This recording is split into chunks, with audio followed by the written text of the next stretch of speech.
The stock market has absolutely lost its mind. I don't think there's any denying it at this point.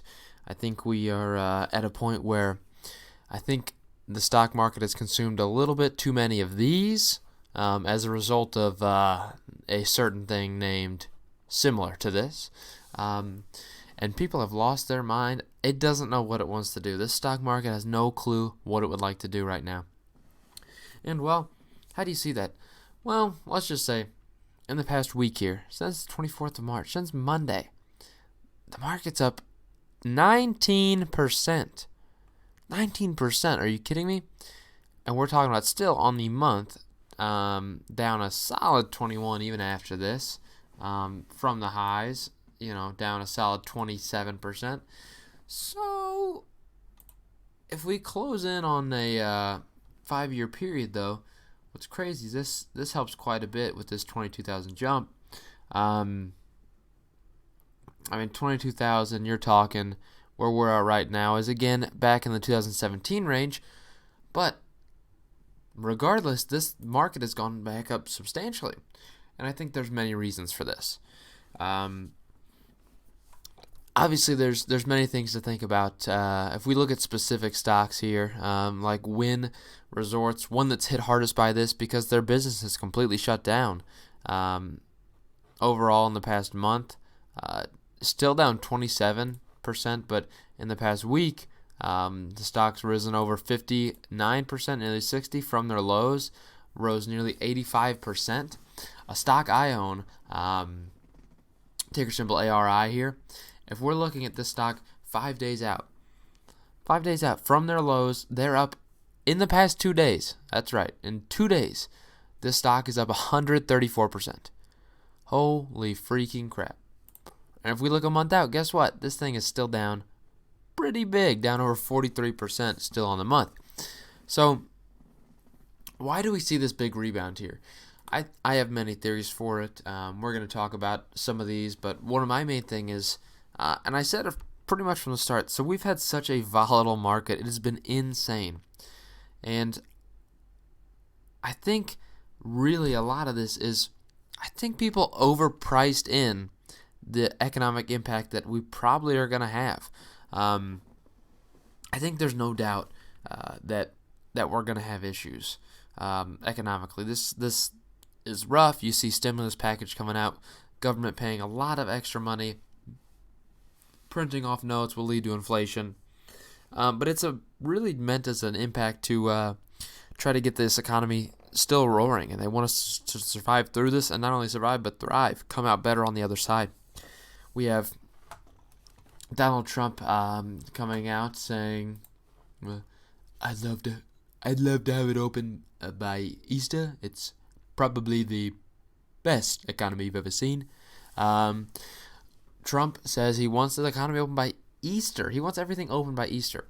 Now, whereas I think this is a little bit absurd of a goal, I think I like that he's saying this. I know a lot of people are probably going to say we want it to be real, and a lot of the media is certainly spinning it. In my opinion, I think we need someone leading this country right now that actually has optimism.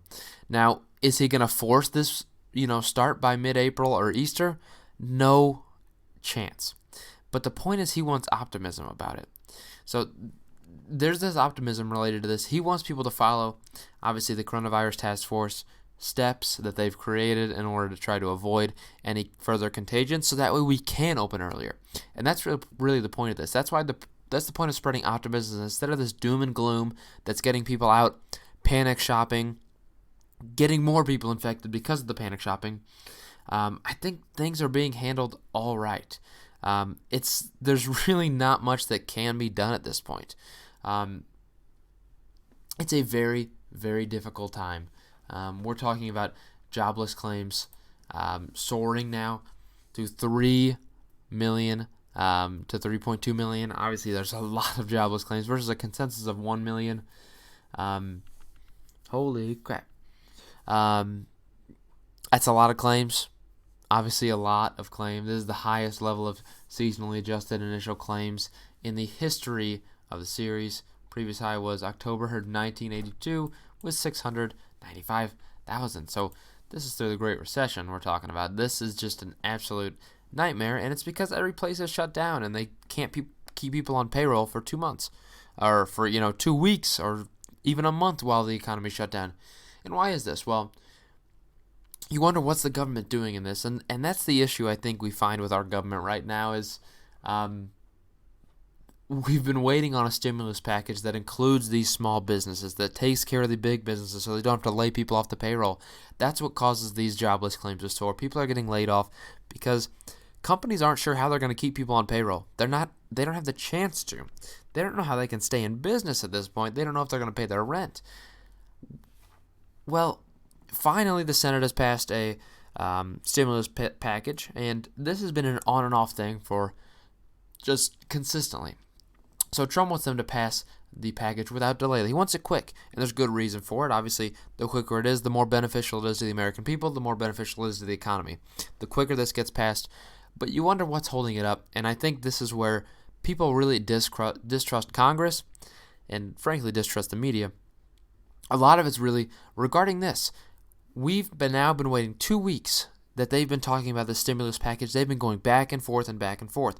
The Senate proposes something, then the House comes in and they want to add addendums to it. They want to add just absolutely unrelated things to it. We've talked about student loan forgiveness on here entirely.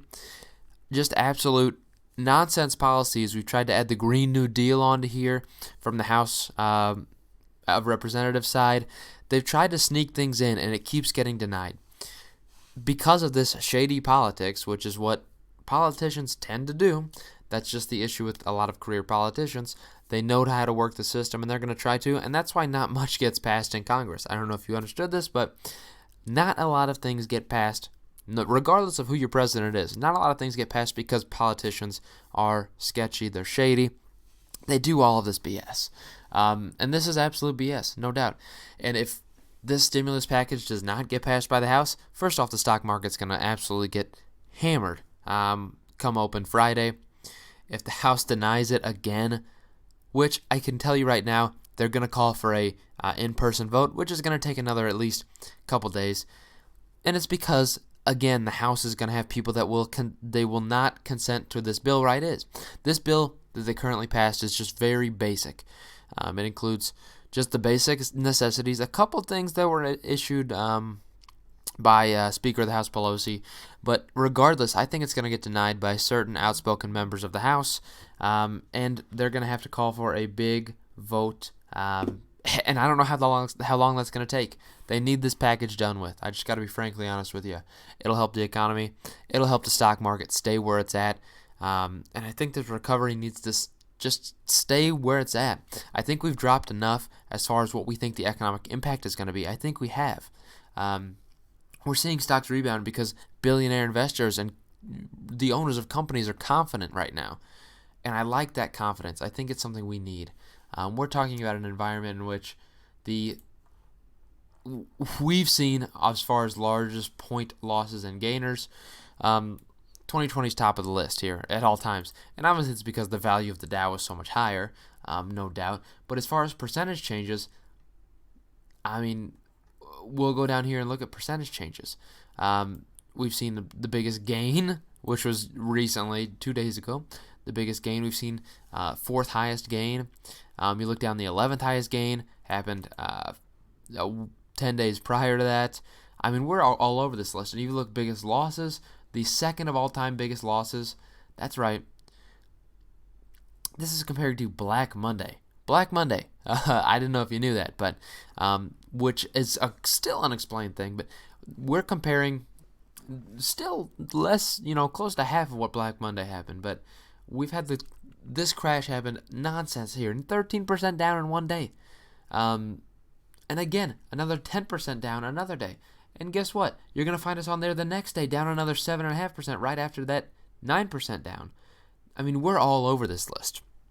So the stock market's taking losses like never before, and I think a lot of it's priced in. In my opinion, you need to stick with this market and put in the money and trust that things will be good in the end. I understand this is just an unprecedented thing, but I'm confident things will be good. We just need Congress to step up, and we need politicians to quit being politicians. We need people to actually care about the people. And if they care about the people, well, They'll help the economy. The stock market will do great. You guys will enjoy your gains, no doubt. A little bit too ranty for me, but I hope you enjoyed.